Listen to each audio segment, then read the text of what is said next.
We would like to share with you our surgical technique for ultra-thin DSAEK with tube trimming. A 70-year-old male with known glaucoma and previous glaucoma drainage device implantation developed pseudophakic bullous keratopathy.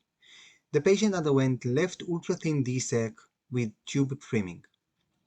After measuring the corneal white, an in-mic caliper set up 8.5 mm is applied to the dry surface of the cornea. Additional marking of the main temporal wound set to 4 mm and the infratemporal paracentesis is made. The paracentesis is then created in an horizontal rotation followed by lidocaine 1% and cohesive viscoelastic injected into the anterior chamber. The main incision is then created in a three-planar fashion, opening the first 2.5 mm only for allowing better control of the AC while performing the dissematorexis using the reverse Sinski hook and the 90-degree scraper.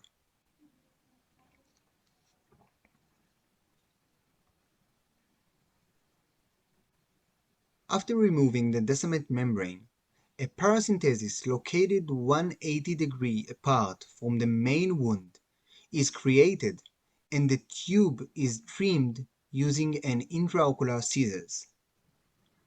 Thorough irrigation and aspiration are performed and an AC maintainer is introduced into the eye.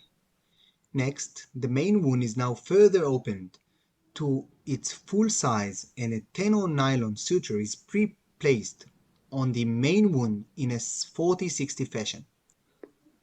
After trephidating, the corneal button is loaded on the Macaluso glide and the BSS is used to separate the ultra-thin graft and the remaining corneal cup.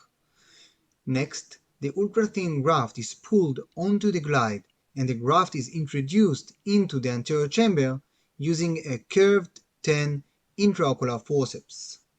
The suture over the main wound is then sutured and the AC maintainer is removed from the eye.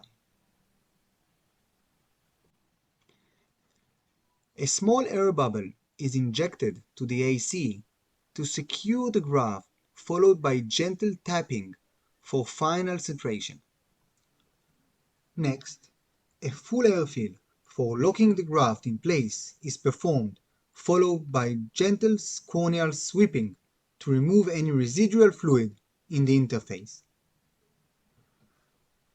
Cyclopentolat and phenylephrine drops are applied at the end of the case to allow pupil dilation in order to prevent pupillary block. Learning points. A clear corneal incision of 4 mm provides sufficient space for ultra-thin DSAEK injection and can be closed with a single suture.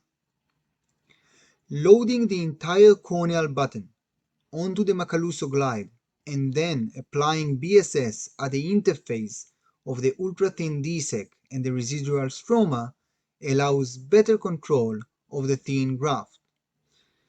Sweeping along the corneal epithelium after securing the graft with a full airfill will evacuate any remaining fluid at the interface. Thank you very much for listening.